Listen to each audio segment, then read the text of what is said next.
সবচাইতে ভয়ঙ্কর অভিজ্ঞতা, কোন প্রাণীর জন্য সর্বোচ্চ এবং সবচাইতে ভয়ঙ্কর অভিজ্ঞতা হচ্ছে মৃত্যু। বিশ্বনবী বললেন, আমার উম্মতি মা বাইনা সিত্তিনা ইলা সাবঈন, আমার উম্মতের গড় বয়স হলো 60 থেকে 70। এই উম্মতের গড় বয়স কত? 60 থেকে 70। ওয়া আকাল্লুহুম মাইয়াজুজু জালিক, অল্প কিছু মানুষ আছে যারা 70-এর বেশি হায়াত পায়। এখানে 70-এর বেশি আছেন কারা? হাত তোলেন দেখি তো। কয়জন? একজন, দুইজন, তিনজন। মাশাআল্লাহ, আল্লাহ আরো হায়াত দেখ, আল্লাহ এদেরকে আরো হায়াত দারাজ করুক। চিল্লায় বলেন আমিন। তার মানে আমার উম্মতি মা বাইনা সিত্তিন ইলা সাবঈন, বিশ্বনবী বললেন এই উম্মতের গড় বয়স 60 থেকে 70, আর 70-এর বেশি হায়াত পাবে। ওয়া আকাল্লুহুম মাইয়াজুজু যালিক, 70-এর বেশি পাবে হাতে গোনা, গুনে বের করে ফেলা যায় একজন, দুইজন, তিনজন, বাকি সব 60-এর আগে নাই। ঠুস চিল্লা এখন ঠিক কিনা?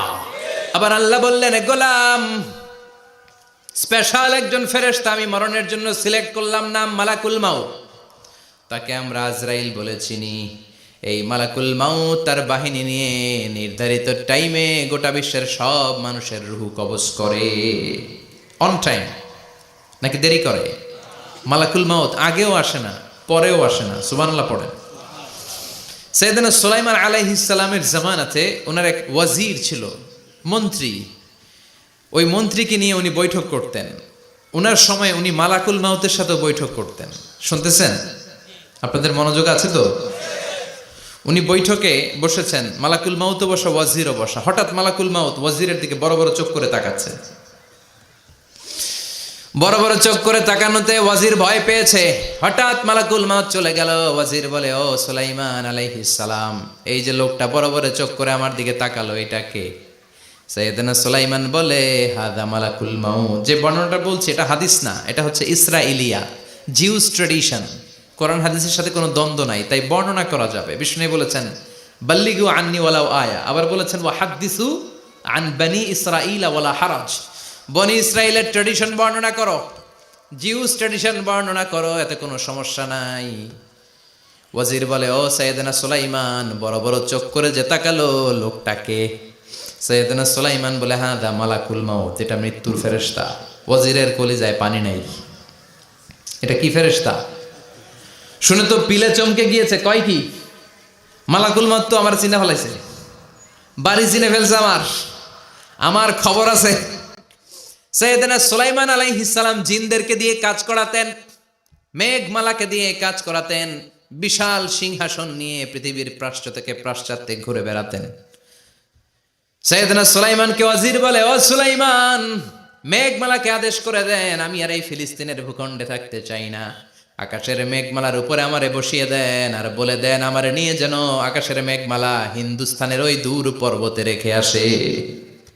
আকসা আল হিন্দ, হিন্দের সবচেয়ে দূরবর্তী জায়গায় যেন আমারে রেখে আসে। সাইয়েদনা সুলাইমান বললেন, আকাশের মেঘ যাও, আমার ওয়াজিরকে নিয়ে হিন্দুস্তানের একটা উপদ্বীপে রেখে আসো। রেখে আসা হলো। কিছুক্ষণ পর মালাকুল মাউত সাইয়েদনা সুলাইমানের কাছে হাজির। সাইয়েদনা সুলাইমান বললেন, ও মালাকুল মাউত, কই ছিলা? কই, একটু আগে হিন্দুস্তান থেকে আপনার ওয়াজিরের রূহ কবজ করে আসছি। সুবহানাল্লাহ পড়েন। এটা আবার কেমন কথা, তুমি ওইখানে গেলা কেন? কয়, রব্বুল আলামিন কিছুক্ষণ আগে আমার কাছে পায়গাম পাঠিয়েছে, যাও সাইয়েদনা সুলাইমানের ওয়াজিরের রূহটা কবজ করো। কবজ করার জায়গা হলো হিন্দুস্তানের উপদ্বীপ। কোন জায়গায়? মালাকুল মাউত এসে দেখে সুলাইমান নবীর সাথে মিটিং করে। ওয়াজির কার সাথে মিটিং করে? সুলাইমান নবীর সাথে। কিন্তু ফরমানে লেখা রূহ কবজ করতে হবে কোথায়? হিন্দুস্তানে। সুবহানাল্লাহ কইবেন না? এই জন্য বড় বড় চোখ করে আমি তাকিয়েছি, আর মনে মনে ভাবলাম টাইম তো নাই, কারণ মৃত্যু তো অন টাইমে হতে হয়, এখনই ওর রূহ কবজ করতে হবে। কেমন করে ওইখানে যাবে আমি জানি না, আমি আগে চলে যাই। মালাকুল মাউত চলে গেল, যে দেখে ওই জায়গায় ওয়াজিরও হাজির। সাথে সাথে রূহ কবজ করে আল্লাহর কাছে চলে গিয়েছে। পড়েন সুবহানাল্লাহ। এজন্য আল্লাহ বললেন, মালাকুল মাউত আমি নির্ধারণ করে দিয়েছি, পৃথিবীর প্রতিটি মানুষ মালাকুল মাউতকে দেখবে, চাক্ষুষ দেখবে, ভালো হলেও দেখবে, খারাপ হলেও দেখবে। কার কথা?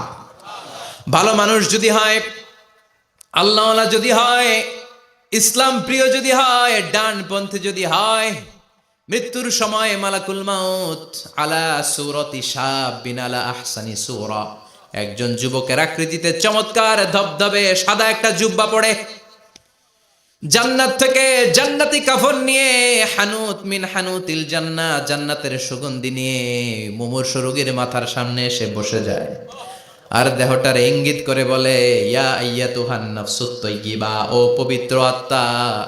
আরেক বর্ণনায় এসেছে ইয়া আইয়াতুহান নাফসুল মুতমাইন্নাহ, ও প্রশান্ত আত্মা, উখরুজি ইলা মাগফিরাতিম মিনাল্লাহ, আল্লাহর ক্ষমার দিকে বের হয়ে আসো। উখরুজি ইলা মাগফিরাতিম মিনাল্লাহি ওয়া রিদওয়ান, আল্লাহর ক্ষমার সন্তুষ্টির দিকে রুহটা বের হয়ে আসো। স্মুথলি বলার সাথে সাথে মুমিনের দেহ থেকে রুহটা বের হয়ে আজরাইলের হাতে চলে যায়। স্মুথলি বলার সাথে সাথে স্বাচ্ছন্দ্যে আনন্দে মুমিনের দেহ থেকে রুহটা সা করে বের হয়ে মালাকুল মাউতের হাতে এসে পড়ে। পড়েন সুবহানাল্লাহ। আল্লাহ এমন মৃত্যু তুমি আমাদের নসিবে রেখে দিও, চিৎকার করে পড়ে না আমিন। আর যারা ইসলাম মানে নাই, আর যারা কোরআন মানে নাই, আর যারা দিন কায়েমের আন্দোলন করে নাই, দিনকে ভালোবাসে নাই, বাম আর রামপন্থী ছিল, নাস্তিক ছিল, ইসলাম বিরোধী ছিল, তাদের কাছেও মালাকুল মাউত আসে কি আসে না? চিল্লায় বলেন আসে কি আসে না? তাদের কাছেও আসে, কিন্তু আলা সূরাতি আকবাহি রাজুল, একজনের চেহারা যত ভয়ঙ্কর হতে পারে, যত নিকৃষ্ট হতে পারে, এরকম ভয়ঙ্করতম নিকৃষ্ট দুর্গন্ধওয়ালা একটা চেহারা নিয়ে আসে। রিজলাহু ফিল আরদ, পা থাকে জমিনে, রাসুহু ফিস সামা, হাদিসের বর্ণনা, পা দুইটা জমিনে, মাথা আকাশে। এসে ধমক দিয়ে জালিমের মাথার সামনে এসে বলে, ইয়া আইয়াতুহান নাফসুল খাবিসা, হে পাপাত্তা, হে অপবিত্র আত্মা, উখরুজি ইলা সাখাতিল্লাহি ওয়া গাদাবিহি, আল্লাহর রাগের দিকে, আল্লাহর অসন্তুষ্টির দিকে বের হয়ে আয়। মালাকুল মাউতের এই অর্ডার পাওয়ার সাথে সাথে রুহটা কিন্তু বের হয় না। মুমিনের রুহকে ডাক দিলে যেমনি স্মুথলি বেরোয়, কাফিরের রুহ এভাবে বেরোয় নাকি? কথা বলেন। রুহটা ডানে যায়, ফাতাতাফাররাক, একবার রুহটা ডানে যায়, আবার রুহটা বায়ে যায়, আবার সামনে যায়, পায়ে যায়, হাতের মধ্যে ঢুকে ডানে বায়ে যায়। মালাকুল মাউত আবার ধমক দিয়ে বলে, ইয়া আইয়াতুহান নাফসুল খাবিসা, পাপাত্তা, বের হয়ে আয়। রুহটা আবার ডানে যায়, বায়ে যায়, সামনে যায়, পেছনে যায়। এবার ঘপাস করে মালাকুল মাউত রুহকে ধরে টান মারে। সারা দেহটা থেকে প্রাণ রস সিক্ত করতে করতে দেহ থেকে রুহটাকে টেনে হিচড়ে বের করে আনে। আর মুমূর্ষু রোগীটা চিৎকার মারতে থাকে, পড়েন না আউযু বিল্লাহ। একটা জীবন্ত ছাগলের চামড়াগুলো জবাই না দিয়ে কেউ যদি টেনে টেনে বের করে, ছাগল জবাই হয় নাই কিন্তু চামড়া এক পাশ থেকে টেনে টেনে টেনে হিচড়ে আপনি গা থেকে বের করলে যত কষ্ট হয়, এর চেয়েও বেশি কষ্ট দিয়ে মালাকুল মাউত বামপন্থী আর কাফেরদের রুহটা দেহ থেকে বের করে আনে। পড়েন না আউযু বিল্লাহ। আমাদের রুহটা যেন আল্লাহ, মুমিনদের রুহ আপনি যেভাবে কবজ করান, ওইভাবে যেন আমাদের রুহটা বের হয়ে আসে। আর জোরে পড়েন আমিন। এজন্য আল্লাহ বললেন, বাল তুসিরুনাল হায়াতাদ দুনিয়া ওয়াল আখিরাতু খায়রু ওয়া আবকা, পাগলের মতো মোহাচ্ছন্ন হয়ে এই দুনিয়াটার পেছনে ছুটে বেড়াও। এই দুনিয়া আসল নয়, আখিরাত হলো আসল। চিল্লায় বলেন ঠিক কিনা? আসল মরণের দিন শটান হয়ে তো শুয়ে পড়ো ভাই, মরার আগে আরেকবার মরো। মরার আগে আরেকবার কি করবেন? কথা বলেন। মরার আগে কি করতে হবে? হঠাৎ একদিন বিছানায় শটান হয়ে শুয়ে যান, চক্ষুটা বন্ধ করেন, ভাবেন মরে গিয়েছেন। এই তো মালাকুল মাউত চলে এসে রুহটা নিয়ে গেল। আত্মীয় স্বজন চিৎকার চেঁচামেচি শুরু করে দিল, কান্নার রোল পড়ে গেল চারদিকে। মাইকের মধ্য দিয়ে, মসজিদের মাইকে অ্যানাউন্স হয়, অমুক এলাকার নিবাসী অমুক ভাই আমাদের মধ্যে দুনিয়ায় নাই, তার জানাজা হবে এশার নামাজের পর। সবাই এসে রুহের মাগফিরাত করেন। সবাই আপনারে দেখতে আসবে, কেঁদে কেঁদে লোকজন আপনারে কবর দিতে আসবে। চিল্লায় বলেন ঠিক কিনা? কেঁদে কেঁদে সবাই আসবে, দেখার জন্য আসবে। ছেলেগুলো কাঁদবে, স্ত্রী কাঁদবে, বাবা মা কাঁদবে, বন্ধু বান্ধব কাঁদবে। আর ঘরের মধ্যে রাখা হবে না। এবার আপনাকে গোসল দেওয়ার পালা। চক্ষু বন্ধ করে চিন্তার দরকার আছে না নাই? একটু চোখটা বন্ধ করে ভাবেন, আপনাকে গোসল দেয়া হবে, জামাগুলো খোলা হবে। এত টাকা দিয়ে যে দামি গোসলখানা টাইলস লাগিয়ে ঘরে বানালেন, আপনার শেষ গোসলটা কি ওই দামি গোসলখানায় হবে? লাশ যেখানে ধোয়া হয় ওই জায়গায় ধোয়া হবে, আপনাকে কাফন পরানো হবে। আপনার কলিজার টুকরা ছোট বাচ্চাটারে বলা হবে, আব্বু দেখে যাও তোমার বাবারে শেষবারের মতো দেখো। আপনার বাবা মা শেষবারের মতো একটা নজর দিয়ে আপনার চেহারাটা দেখে নিবে। বন্ধু বান্ধবরা শেষবারের মতো একবার আপনারে দেখে নিবে। জানাজার জায়গায় নেওয়া হবে। হবে না এই ঘটনাটা আমাদের? হ্যাঁ, হবে কি না? হাজার হাজার মানুষ শেষ বিদায় দেওয়ার জন্য আসবে। 4টা তাকবীর দিয়ে ইমাম নামাজ শুরু করবে। আল্লাহু আকবার, আল্লাহু আকবার, আল্লাহু আকবার, আল্লাহু আকবার বলে নামাজ শুরু করবে। নামাজ শেষ, এবার পালকিতে করে কবরে যাওয়ার পালা। আহা, যেতেই হবে, যেতেই হবে। পালকিতে করে লোকজন নিতে শুরু করবে। কবরস্থানের ওই জায়গায় যেখানে মানুষ বছরে মানুষ না মরলে যায় না, ওই গহীন নিঝুম কবরস্থানে ঢুকানো হবে। পালঙ্ক থেকে নামিয়ে আপনার জন্য করে রাখা আগ থেকে কবরটার মধ্যে শুইয়ে দেয়া হবে। উপরে বাঁশ দিয়ে ছাউনি, শেষবারের মতো সবাই দেখে বাঁশের ছাউনির উপরে মাটি চাপা দিবে। ঠিক কিনা? চলে যাবে সবাই, কেউ নাই, অন্ধকার, শুধু অন্ধকার। এই অন্ধকার যেন শেষ হতে চায় না। এই ঘটনা ঘটবে না আমাদের? কথা বলেন, ঘটবে কিনা? এজন্য মরার আগে এগুলো চিন্তার দরকার আছে না নাই? মরার আগে আরেকবার মরার দরকার আছে না নাই? এজন্য রব্বুল আলামিন বলেন, বাল তুসিরুনাল হায়াতাদ দুনিয়া ওয়াল আখিরাতু খায়রুন ওয়া আবকা। এই দুনিয়ার জীবনটাকে তোমরা আসল জীবন মনে করো, এটা আসল জীবন নয়। আসল জীবন হলো কবরের জীবন। চিল্লায় বলেন ঠিক কিনা? এজন্য লাইফটা হলো one time, one chance. Second কোনো চান্স আপনাকে দেয়া হবে নাকি? কাফেররা বলবে, ইয়া রাব্বি আরেকটা সুযোগ দেন। লাউ আন্না লানা কাররা ইয়ানি মাররা, আল্লাহ আরেকটা সুযোগ যদি পেতাম দুনিয়াতে ভালো করে আসতাম। আল্লাহ বলবেন, ইন্নাহা কালিমাতুন কাইলুহা, এটা শুধু তাদের মুখের কথা, তাদেরকে আবার সুযোগ দিলেও তারা কিচ্ছু করবে না। চিল্লা এখন ঠিক কিনা? এজন্য একটা চান্স আমরা পেয়েছি, এই দুনিয়ার ওয়ান চান্সে আমরা ভয় পাবো একজনকে। চিল্লায় বলেন তিনি কে? এজন্য যেতে আমাদেরকে হবে। এই মরণ থেকে পালানোর কোনো সুযোগ কেউ পালাতে পারে নাই। এই মরণ হলো আখিরাতের প্রবেশদ্বার। মরণ নামক পালকিতে চড়ে আমরা কবরের ভেতরে ঢুকি। মরণ হলো প্রথম পর্ব, কবর হলো দ্বিতীয় পর্ব। যেরকম ঠিক কিনা? এজন্য বিশ্বনবী বললেন, আল কবর রাউদাতুম মিন রিয়াদিল জান্নাহ আও হুফরাতুম মিন হুফারিন নার। কবর হলো কারো জন্য জান্নাতের বাগান, কারো জন্য জাহান্নামের গর্ত। আমরা বলি, আল্লাহ আমাদের কবরটারে জান্নাতের বাগান বানাও। আরো জোরে পড়েন আমিন।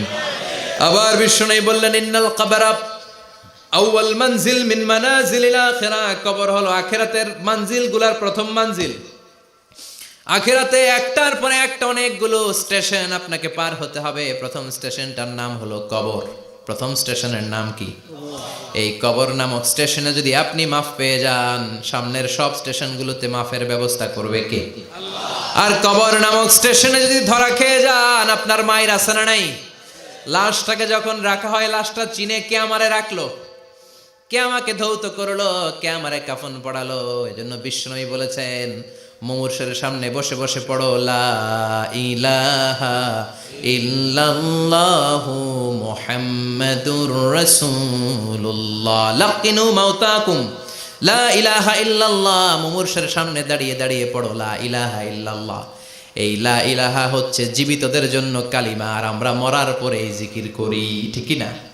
আমাদের দেশের অনেক জায়গায় লাশ নিয়ে কবরে যাওয়ার সময় লা ইলাহা পড়ে না।